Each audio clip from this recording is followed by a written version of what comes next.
Welcome to $100 Million Blueprint. We're your hosts, Jonathan Ferrari and Neil Cuggy, the founders of Goodfood. Whether you're scaling your own business, leading a growing team, or just curious about what it takes to build something big, this podcast's for you. In each episode, we sit down with the brightest minds in business to discuss the real secrets to scaling. No fluff, no corporate jargon, just actionable advice that works. We share lessons learned from being owners and co-owners in businesses valued over $290 million. Today, we're diving deep with an incredible guest who's got a track record of growing a business from the ground up. This is $100 Million Blueprint. All right, welcome to $100 Million Blueprint, the podcast where we explore how elite businesses scale while staying true to their values.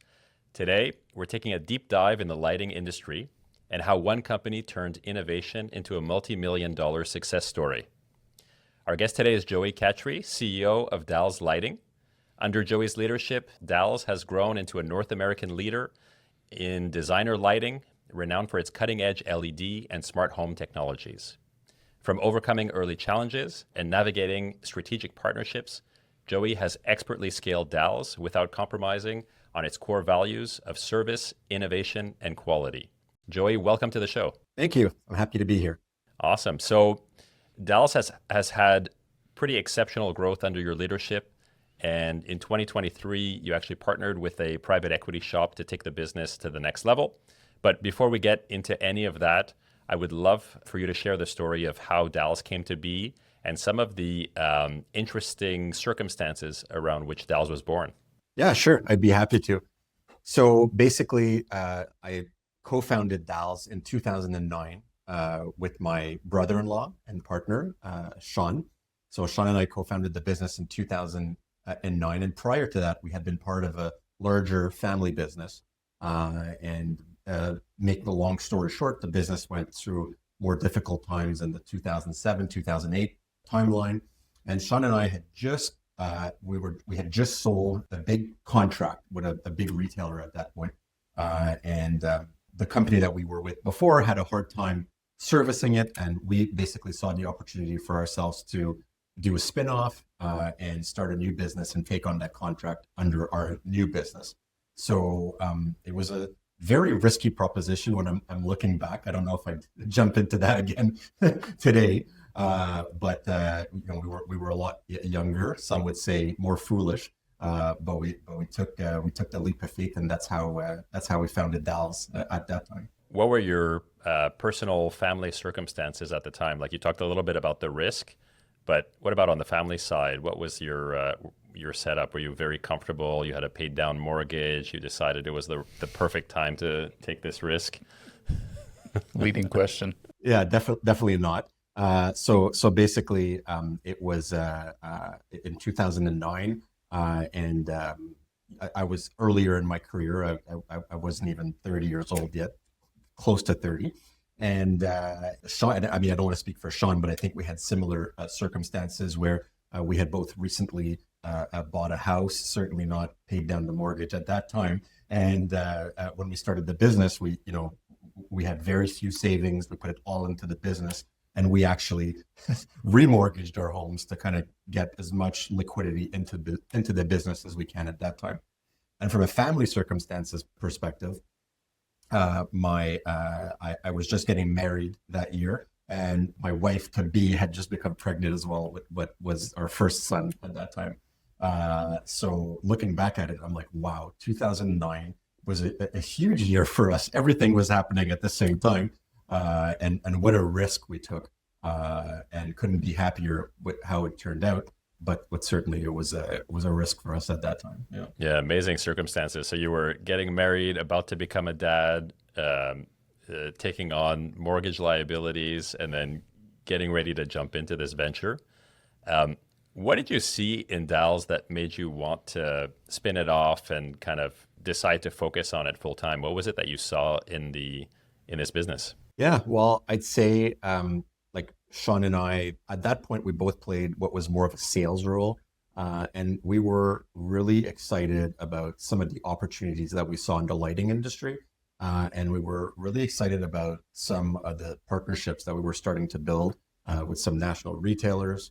And also, it was the beginning of the emergence of LED technology.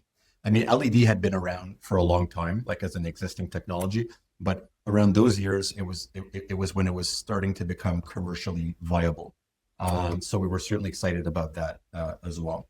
So those are some of the opportunities that we saw ahead of us in starting the business. What came true from that vision in 2009? Like what's true today, and what completely was off when you were napkinning all of the math that needed to work for all of this to kind of come true for you guys? A great question. And like, honestly, like it feels like over time and like all of it came through. And obviously along the I need this crystal ball, Joey. Come on. what I mean, by that is that, right from the beginning, we when we started the business, we had like a pretty strong rigor around strategic planning, and we had, amassed a little bit of experience in business, in the lighting industry, and we had kind of both become, business nerds at that point and reading every business book and every that. So we actually put a lot of rigor around detailing our plans and, how they would come through in execution. So, I mentioned about how excited we were with relationships with some of the major retailers. Well, these are still very strong relationships that we have today. And we were also very excited about the advent of LED lighting. And certainly that was our first big win in the business, and one that really carried us that really carried the growth of the business for the first few years.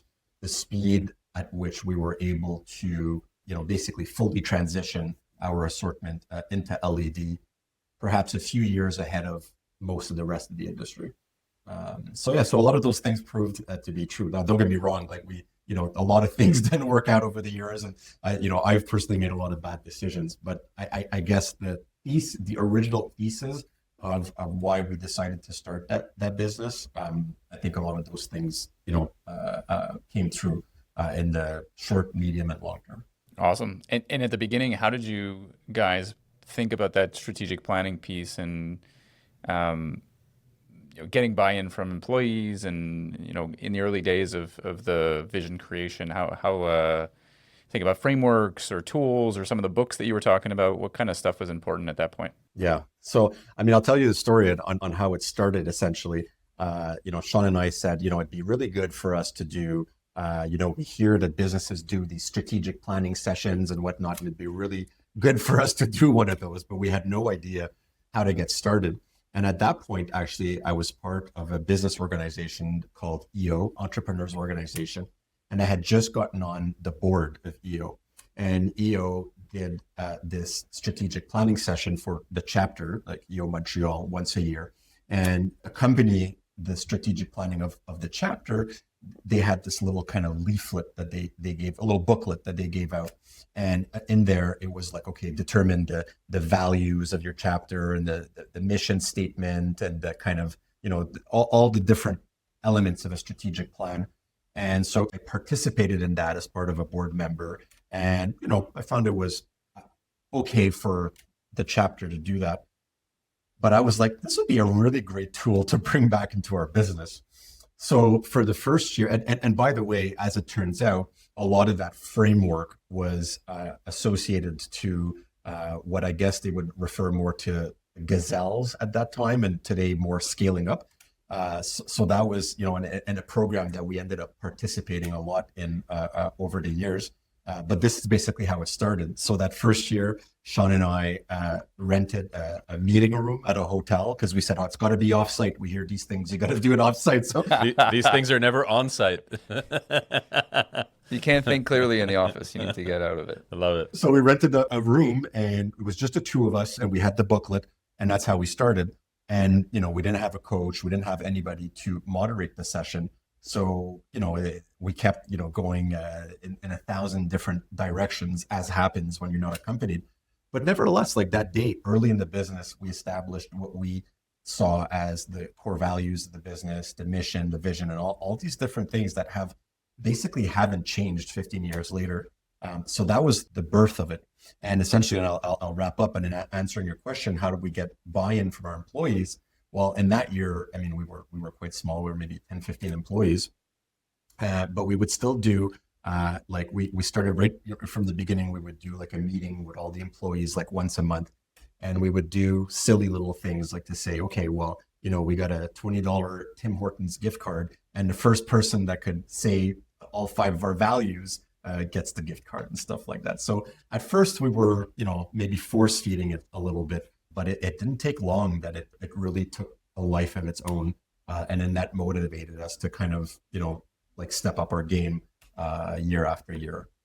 So but that was the birth of that strategic planning efforts that we've continued to do ever since. I love it. So Neil and I are pretty passionate about the scaling up method as well. And that's what we've implemented at Goodfood. And we also have a few entrepreneurs that we work with that have implemented the EOS framework. So those are kind of the two most popular, kind of business operating systems for businesses that are excited about scaling and getting to the next level. Did you go in and implement most of the scaling up framework by the book to the T? Like, can you tell us a little bit about what you did implement from the framework, and anything that you decided to implement differently? I think an important moment for us was, so we did our strategic planning, just the two of us, a year, I think 2 years in a row. And then the third year we said, okay, so at that point we weren't implementing, like we had, again, a one pager from that booklet I talked about before. There was not that much beyond that as far as a framework. And in 2011, maybe 2012, Sean and I said, well, I think now to get to the next level, we need help.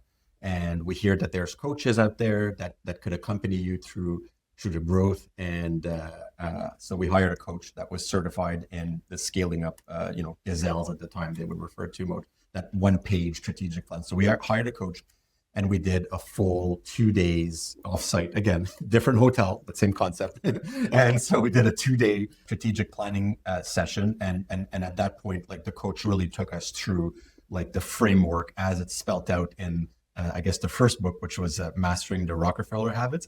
And so I'd say in the beginning, we really kind of like implemented it like by the book. And the big kind of pillars in the beginning, if you will, is at that point, like we basically didn't have a management team. It was just Sean and I were running the business, and then, different people would report to us in a not so structured way. And when we implemented when we had our first meeting, we said to the coach, well, should it just be Sean and I, or should we, bring other people? And she said, well, there's who else is in the business that kind of plays an important role? And we kind of went through a few roles. And so we ended up inviting another 2 people. And that, in fact, became like the birth of our management team. And so some of the big things that came out of that was having a management team, the start of it, and then defining the strategy further, right? So all the key, like, the BHAG and the 5-year plan, the 3-year plan, 1-year plan, orderly and all that kind of stuff.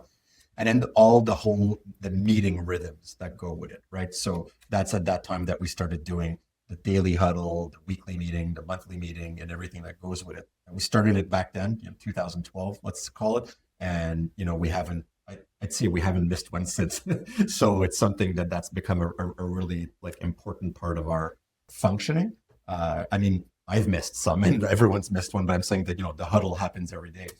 And so I think that those are perhaps, if I can say, in the early years, and there's a lot more, and I'll be happy to talk through it today, but just to kind of highlight, I'd say the 2 big things were management team and meeting rhythms. Yeah, that's what we've experienced as well, and some of the other entrepreneurs that we work with. Like, it's really a shift overnight almost in how the business can run. What were some of the feelings that you guys were going through when you were changing the management team and putting these kind of pieces in place? Like, was it you don't want to give up some of the accountabilities, or were you eager to give up some of the accountabilities and kind of push down to the management team once you kind of started to understand the levers and where you guys should be spending your time?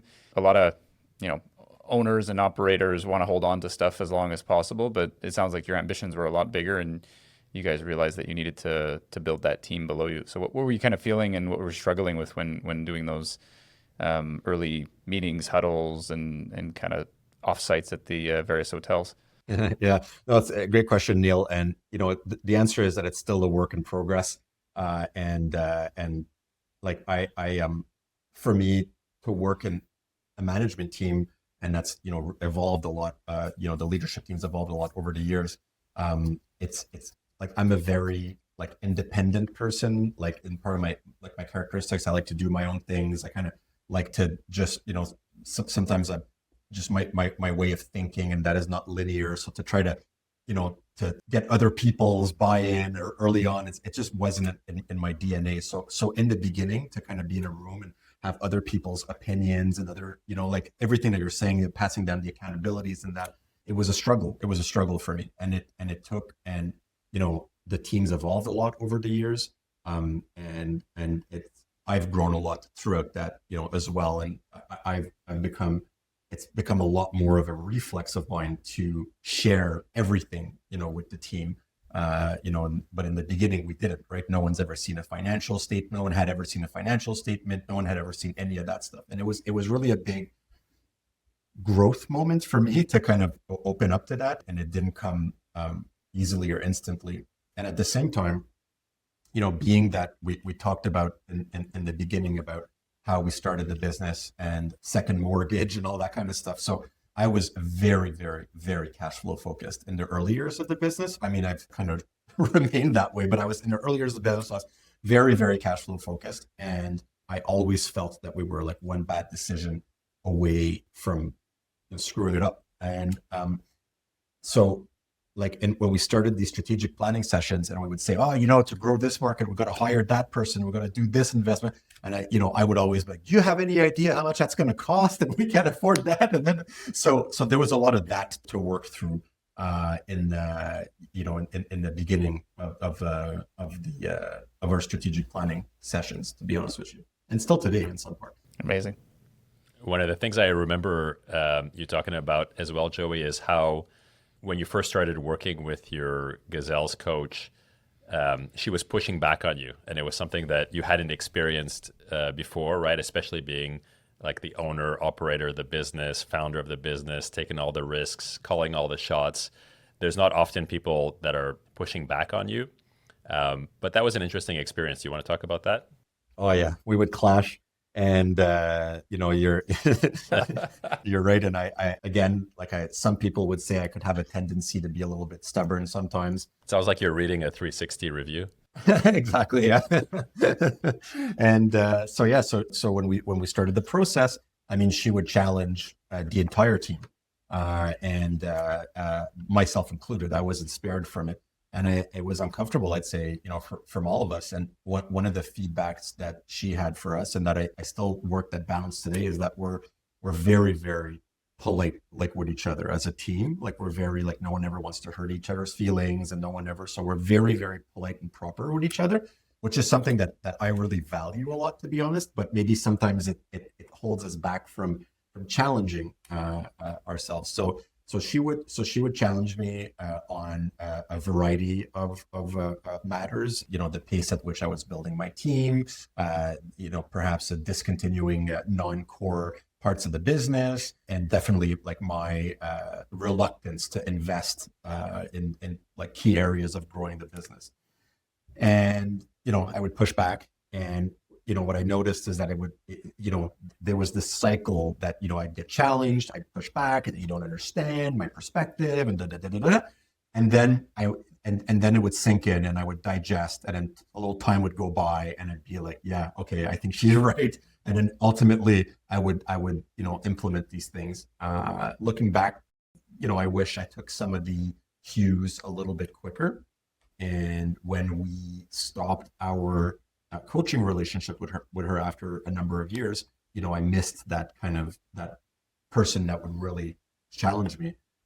So I think it's something that's really important, but it's it requires a healthy dose of humility. Mm-hmm. So we have a similar dynamic with our scaling up coach that we work with at Goodfood, and we often find ourselves in a situation where us or someone on the team is saying something like that, right? Like either you don't get it, or yeah, but our business is different than what the framework was based for or based off of, and we're trying to make these excuses not to fit in the box. And then the conversations we end up having with our coach is, well, wait a minute, we actually want to stick to the framework as much as possible. And when we start making these things that look like we're being flexible or we're adapting the framework to our needs, I think it ends up diluting the power of using the framework, right, Neil? For sure. And I don't think we were as fortunate as you to do the strategic planning right off the bat, like with a framework. And a lot of those mistakes that John's talking about would have been from the first 5-6 years. And then when we started to actually do by the book implementation and actually kind of accept that feedback and not push back and bump our chest that we know better, and you're not in the business on the daily basis in the trenches or at the retailer, having the conversation, whatever the story ended up being, we realized, okay, well, like this is the stuff that builds the sustainable foundation for the business. It allows people to kind of understand how we're going to get there and what they need to do and how they fit into the bigger picture. So, it took us a lot of humbling to get to the actual by the book implementation. And you know what? Now we do it a lot faster for sure. The details really matter, and I think that's where a coach is helpful, right? So let's say in the daily huddle that we talked about a little bit. One of the key agenda items of the daily huddle is everybody has a metric that they share every single day. And when we started doing that, we were implementing, everyone was bringing a different metric every day. So we would basically have, each person would have 5 metrics, right? The Monday metric, the Tuesday metric, Wednesday, etc. And when our coach figured out that we were doing that, he was like, no. It's one metric that you repeat every single fucking day, and that's what drives the pulse and the execution, right? So like if I'm the CFO, I'm bringing the cash balance every single day, and I'm explaining this is what happened to the cash balance, this is why it's up, this is why it's down, that's the metric every day. And so these small little tweaks that I think coaches can be really helpful in helping you kind of tune up the actual framework. Yeah, I totally agree. And digging into what you said, like specifically, I think identifying the needle mover KPIs, right? Like not too many, but like, you mentioned like cash balance, but for us, that was a big, like in early in our journey. And we talked about like, okay, like, what do you guys do well? Well, we do this well, we ship really quickly. Oh, okay. How quickly? Well, usually the same day. Okay. How often do you ship the same day? Most of the time. Well, what does that mean? And then we started measuring these things and then turned them into a brand promise. And then pay attention to it every day, just like you're saying. So I think identifying those key KPIs and looking at them systematically. I mean, as entrepreneurs, we all do things so much based on like feeling sometimes. And then when you kind of put a KPI to that, you realize that it's not always what you think it is, and it's definitely an opportunity then to kind of refine it. So I think that was a big one as well. Yeah. How do you verbalize your brand promise today? Yeah. So basically, a big part of what we do is of what our customers know us from is our rapid shipping. So if we get an order before 2 p.m., we ship it the same day. Okay. And basically our promise is, and that sounds a little bit diluted, but is that basically we aim to do that 90% of the time, to ship complete and on time. So it means no back orders, which is something that's very common in our industry, and shipped the same day. And the reason that it's 90% is that, to be at 100%, we would have to have like an unsustainable level of inventory. Like, we'd have to have years of inventory because we can't anticipate the product mix exactly how it's going to go all the time. So, and what we've noticed, and we track it, and what we've noticed is like at 90%, like customer satisfaction is through the roof. And, when we start getting into the 80s and low 80s, then we could hear like people like the insatisfactions. They worked their ways up to us. So it's probably something that we've been challenged, and we didn't answer the call yet on making that brand promise more impactful, meaning like the 30 minutes or it's free kind of deal, right? So we haven't quite figured out the right way to tweak it. But I know one thing for sure for now. This kind of like that's like we call it our OTAC, like on time and complete. That is the one critical number that really drives the business, and I think it's a big win for us. Yeah. Amazing. So if we fast forward a few years in the story of the business, Sean, you're partner slash brother-in-law starts, I guess, having conversations with you about potentially moving on from the business. And I think this is something that happens to, a lot of businesses and a lot of entrepreneurs. And in many of those, like entrepreneur support circles, whether it be Entrepreneurs Organization or YPO, Young Presidents Organization, partnerships is a topic that comes up a lot. So tell us a bit about like what happened and why you guys felt like the move to have one of the partners move on from the business made sense. Yeah, sure. Happy to talk about it. And so basically, Sean moved on from left his day-to-day role in the business in 2019, 2020. So basically 10 years, after the business was founded, 5-6 years ago. Just to go back, like when, to reiterate what I mentioned, when Sean and I co-founded the business, we remained throughout the whole time very much on the same page as far as our passion for like business excellence and all these different frameworks, which by the way, and just a side note, like that's one of the things that our business coach, our scaling up coach had told us was these things only work when all the partners are all in. And basically, in a lot of cases, I think that these coaches get called into these businesses by this one partner that's really passionate about it and believes in it. But the rest of the partners are like, yeah, really, like, and I think it's really difficult to make it work. But in our case, I think a big part of why this really worked for us is that like we were both equally passionate about it, and the buy-in was really there. So Sean and I were very we're very passionate about that. And we were obviously both very present in the business. If you asked someone about, what's Dalles, people would say Joey and Sean, Sean and Joey, whatever. And he was, we both have like sales backgrounds, and he was very involved with one channel of customers. I was very involved with another channel of customers. And then after that, internally, we kind of divvied it up that I took care of finance and he took care of operations. Which we were both unqualified for, but we did our best. So that was the dynamic when the business started, and we had a great run. And so just to say that when Sean started exploring other opportunities, it was actually a surprise to me because everything was going well and I wasn't expecting it. And it was unexpected. But basically, what happened was that we were so passionate about our scaling up framework that we would follow that Sean had the opportunity, like organically, to start doing some scaling up coaching himself. He did it, again, I don't want to speak for him or tell his story, but I think he started doing it almost as a favor to a few friends to kind of say, hey, can you come give me the cliff notes of what you guys are doing? It seems come to give really us be working. the Dalles secret sauce, Exactly, that kind of thing, right? And then so he started doing that, and he really liked it. And then at one point, I think he kind of looked at, well, maybe I'll do that, like a part-time, like side kind of thing. And then eventually, he really saw that, it's best to just be all into what you're doing, and he was really passionate about that. At the same time, our business was really growing, and our team was growing. And now, by 2019, we had a full-blown management team, and I think that kind of dual management had become a little bit more challenging, although I can't say that I really felt any of that, but I could understand perhaps from his perspective. Was it coming from employees? Like were employees saying, I'm getting like different direction from Joey and Sean, and I don't know who to go for what, or like who would that have been coming from? Not really. I think maybe, our org chart needed a little bit of clarification. I don't think there was that much of a pain point there, to be honest with you. I think Sean saw it more on his side as an opportunity. I think, the way he verbalized it is he says, I'm really passionate about this business coaching stuff.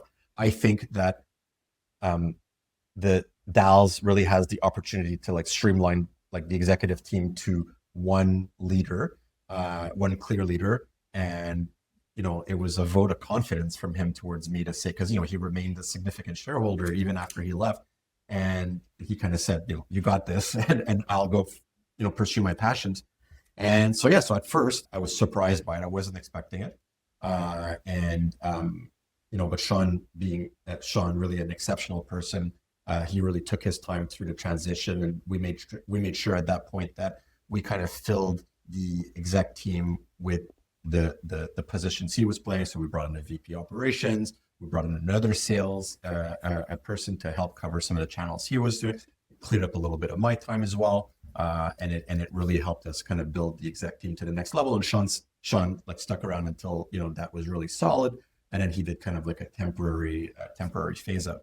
And essentially he became and is today a scaling up coach, and a very successful one. And he coached us for 5+ years after leaving the business, up till last year, essentially. And I mean, we had a very successful, career of the career journey of him, coaching us as a business. So there was kind of an afterlife, to our business relationship, if you will. And it's still today, Sean's still a partner in the business, and he's still a huge supporter and encourager. And him and I have touch points regularly, where we talk about Dalles and the business and beyond. We built the building that the head office of Dalles is it's still a building that him and I own together and stuff like that. So there's still a lot of tie-ins between us. He's a person that I'm very, very grateful towards. But nevertheless, yeah, it was a surprise, and it was a surprise for the business. And for Sean had and continues to have a lot of fans in like the industry and inside the company. And, essentially like he was, like the open door guy, and the very kind of, HR, and very good with people and stuff like that. And I'm a little bit more like the grumpy guy in my office. And so I had to develop some like complementary skills after he left. And that too is still a work in progress. That's pretty amazing partnership that you guys seem to have created there. Like a lot of ups and downs, a lot of conversations that can go, quite frankly, either way, right? In terms of continuing on the path of that partnership, or having tensions that lead to bigger and kind of deep-rooted problems. Any kind of feedback or pointers to people that would be going through that on their own journey, or like what to look for in a partner, and looking forward / looking back, anything that you give as advice to anyone going through their kind of business journey with one or more partners? I mean, I think there's an intangible there. And I think that just, like Sean and I, we spent a lot of time together, obviously, in the beginning of the business. We shared an office, we traveled, we shared hotel rooms and all that kind of stuff. And I mean, it has to be a person that you enjoy, being around. And so I think there's an intangible thing there that it gels.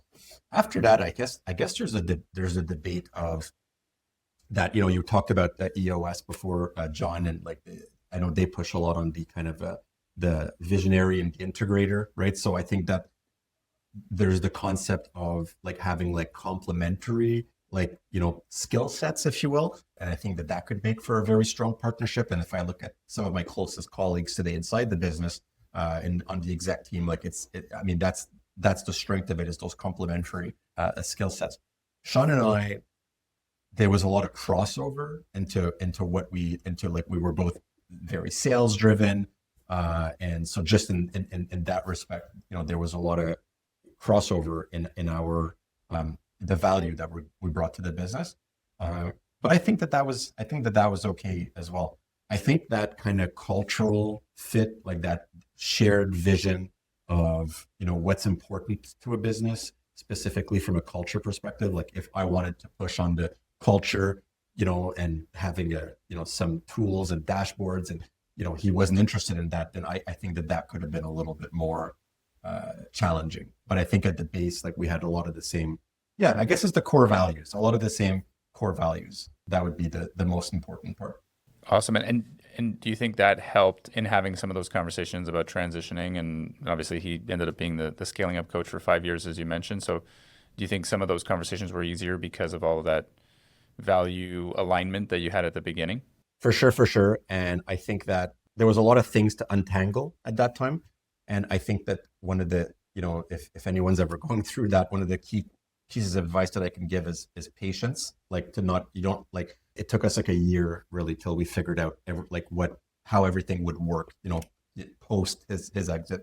And we looked at a lot of different scenarios, and we included some kind of trusted advisors in that as well. And then COVID happened. So there was a lot of moving pieces.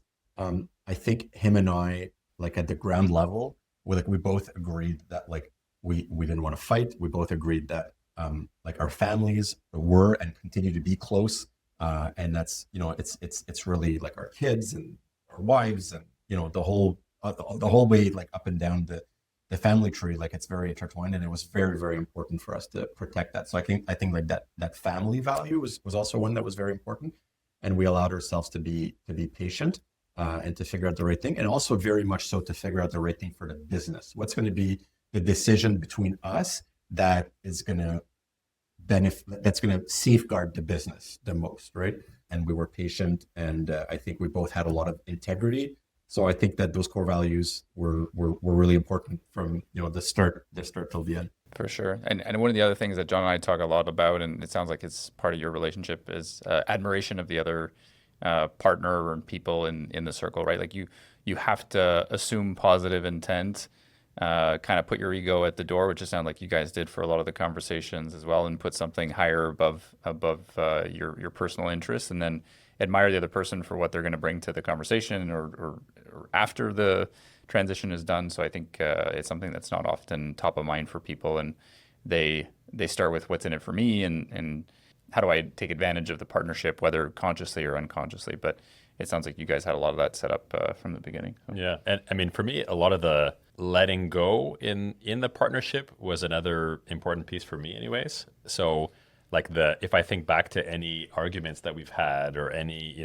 tense situations, it's always been because you and I would both be on the same topic, on the same thing, right, with a different perspective of how it needs to be resolved. And then the people involved go, well, I don't know, should I be listening to Neil or should I be listening to John, right? And then it creates all of this chaos and running around. So that like that element of trust of being like, okay, Neil, I know what you're really good at, and I'm just gonna let you do it. And it's almost better if I kind of just close my eyes rather than know 15% of it, where then I can start getting my hands, into it, and then creating a lot of stress for everyone. So I think that the trust of letting go has been a big one. And then I think we always just find ourselves in a situation where there's nothing we can't talk through, right? So like even through the heated arguments, discussions, whatever, try to bring it back to the fundamental principles and then just kind of talk it through and eventually figure out a path forward. And I think, we fit very much in the visionary integrator category. So I don't feel myself qualified to run the business on my own. And, I admire how you've been able to kind of take both of those roles and scale up the business and, kind of continuously bring it to new heights, which brings me to 2023. So you made the decision to partner with a private equity shop called BDG and Partners in 2023. So where along the journey did you start thinking, hey, maybe it'd be interesting to partner with a private equity shop? And how did that idea come about? Yeah, well, I think like a lot of us in business, I'd get these, I'd be solicited once in a while by these private equities and different types of investors and whatnot, and always these very appealing teasers and stuff like that. So let's say going back to a little bit before COVID or whatnot. And I started building a relationship with an M&A advisor that was like, in-house at the accounting firm basically that we work with. And, I started, hey, I got this teaser and, what does that mean? And he said, yeah, it could be, the timing, maybe you wait a couple of years and here's how it would work if you wanted to do it today. And here's how it could work and that. And then it's okay. And I'd think about it and a year would go by and I'd get another one of these kind of solicitations and I'd forward it on and say, hey, got this one too. And, let's connect and whatnot. So it was something that was kind of percolating that maybe at one point it could be part of our next step. At the same time, I'm pretty involved in the business world. And I have a lot of friends and contacts that I saw go through a similar journey around that timeline, right? Early 20, late into 2020s, early in that range, and it seemed to be it was a formula that private equity partner formula was one that really appealed to me for a few different reasons. One is like the concept of de-risking part of my assets away from the business, if you will, was very appealing to me. I mentioned before about how when we started, we went all in, like beyond all in into the business. All in. Exactly. And I always felt that I mentioned before, I always felt I was one bad decision away from screwing it up. And no matter how much the business grew and how much buffer room we built, I always carried that same, pressure and feeling. And so the idea of, de-risking part of my assets, like was really appealing to me. Also, but having a partner where I continue running the business, I continue being a significant shareholder, and continue to have significant, upside while having reduced some of the risk. That whole kind of formula was appealing to me. So that's why it was percolating, for years. Maybe this is something that we could do at one point. In 2020, end of 2021, 2022, we were on a really good run, and the market had really heated up. And the broker that I was in touch with that was, had previously been very, patient and kind of nonchalant about the whole thing. Like he called me and he was like, if ever you were thinking about it, he's like, now's time. And so I said, yeah, great. I think it's like, I agree. And ultimately we decided to run a process to look at different, to organize the whole kind of, the presentation of the company and the financials and whatnot, and then approach a few different potential private equity partners. And BDG are the ones that we ultimately aligned with. And it was a great decision. Really had a great a connection with them throughout the diligence process and beyond. It was a really I don't want to say tough year, but the whole like the process and the due diligence and everything like that kind of 1 year from start to finish. The 1 year from the start of the process to when we did the partnership.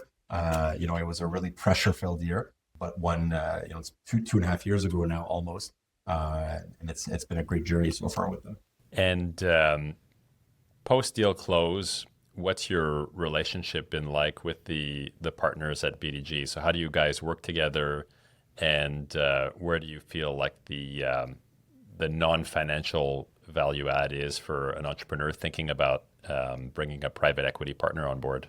This is the first private equity that I've worked with, so I can't speak or say that this is true for everyone. But in my case, like again, they've been a great partner, and they've really empowered me, right? Like as the CEO of the business, they've really empowered me to continue doing what we do, the way we're running the business, and really empowered me to even accelerate it, which is obviously what we all want. But sometimes when you're running a business by yourself, you could allow doubts to creep in and all that kind of stuff, and second guess some of the decisions. And so I think that they've been a really great force of empowering me and supporting me and our team in everything that we do. They definitely helped us also like enhance like all our like all the governance aspects of the business. So we hired a CFO, like we all of our reporting and dashboards and all the metrics, which were kind of very homemade before that, we've really kind of stepped up and refined that. And it could sound like something that's very boring, and which is why I've kind of like I minimized any governance aspects in the business, just did the kind of bare minimum.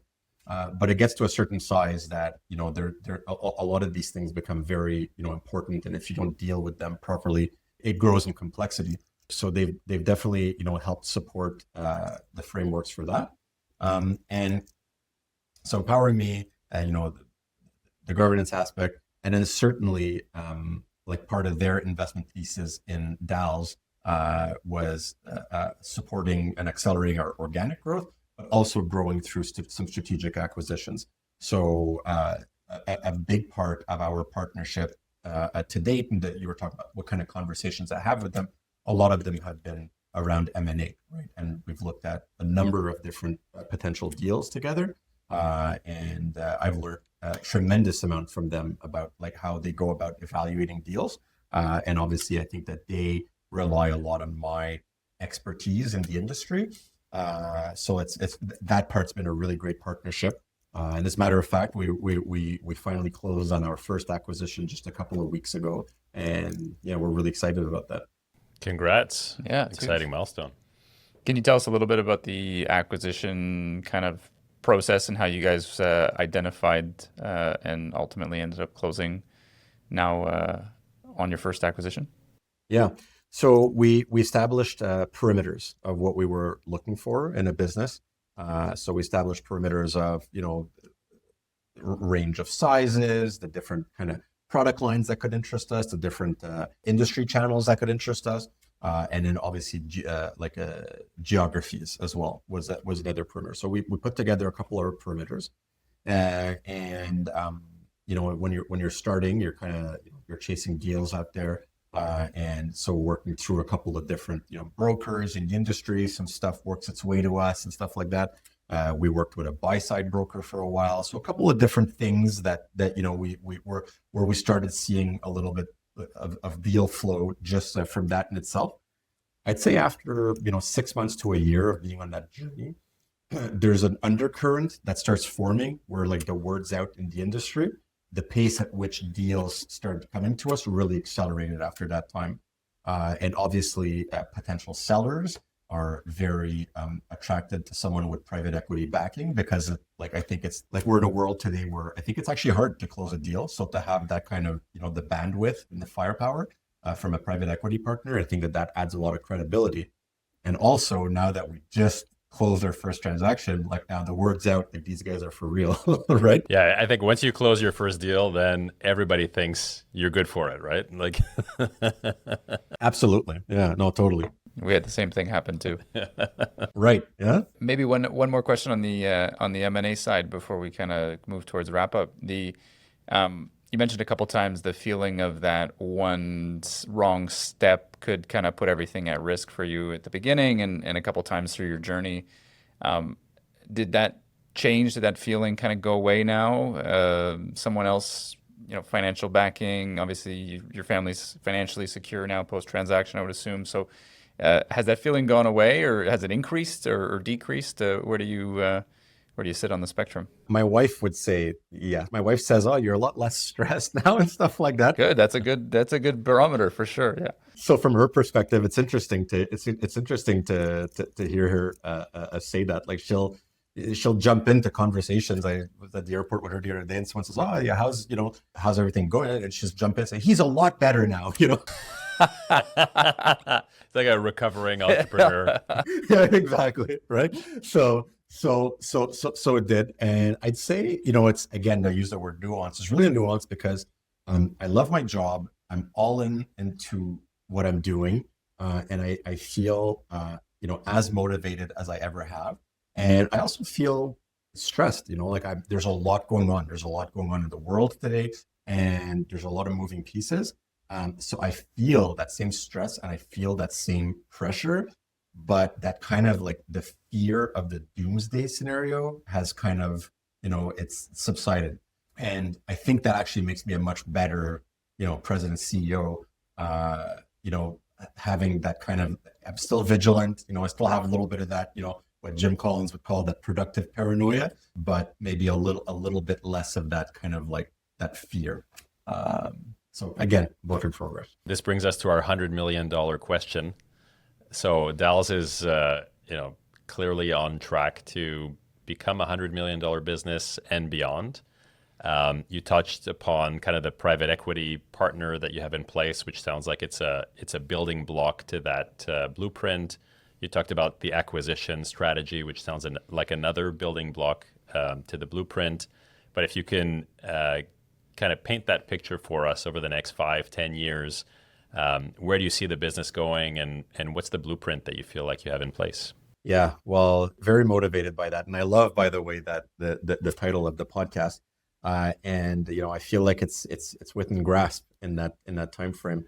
And I think that it's going to be a combination, like I said before, of organic and M&A. So I think that if I take like what's left to get us there, maybe half will happen organically and half will happen through acquisitions. I think that on the organic part, I think is a combination of really staying true to like the winning formula, like the service and the quick shipping, and having the so basically like our strategy in one line is the right product at the right time with an exceptional service. And so staying true to that, it gets tougher as you grow, right? So to constantly refining that, stop doing what's not working, continue doing what's working, accelerate what's working, and then growing out sales infrastructure, and then growing out the operational and fulfillment infrastructure in like the right geographies, both sales and operational, and kind of putting the right pieces in place at the right time. So that whole kind of symphony, I believe like this is what's going to take us there organically.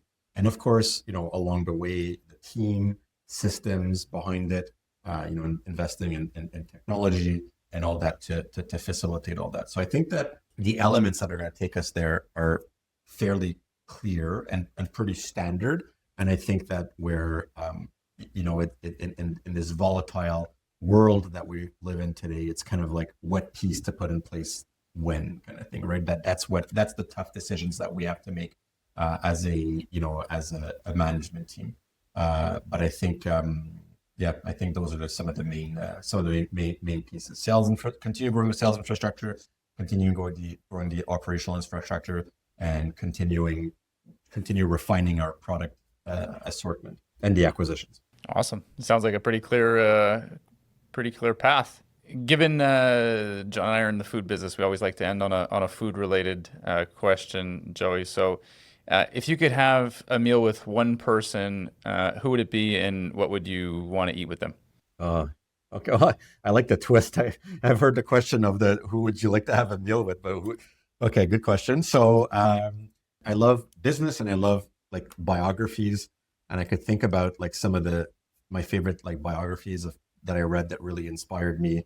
I really enjoyed like obviously like Steve Jobs. I think like most of us in business, Phil Knight from Nike, and even I recently enough I read the Bob Iger Disney. Like I really enjoyed that story as well. But I guess if I had to pick one, I'd say I'd go with the cliche of Steve Jobs. I feel like it's that kind of the combination of innovation and marketing, and then like actually like the operational like fortitude to kind of make it all happen. Obviously through his integrator, but so I think I choose Steve Jobs. Now I don't know that he was a big food guy. I think he ate a lot of carrots, if I remember properly from the biography. So maybe like a carrot slaw, and then maybe like a carrot cake for dessert. I like it. Yeah. Known for being a fruitarian for a lot of his life, right? So I love not it. The most food related, but. All right, that's a wrap. This was an incredible conversation. Thanks for being with us, Joey. We were able to cover really interesting ground. We talked about entrepreneur organization. We talked about scaling up and EOS frameworks. We talked about your product vision, your acquisition strategy, partnerships, working with partners, bringing on private equity partners to take the business to the next level, and more. So this was an awesome discussion, and I think there's a lot of value that our audience is going to take from it. If you want to connect with Joey, feel free to connect with him on LinkedIn. We'll put a link to his profile in the show notes. And thanks for listening to $100 Million Blueprint. And until next time, keep building. That's all for today's episode of $100 Million Blueprint. Thanks so much for tuning in. If you enjoyed today's conversation, be sure to subscribe, rate, and leave a review.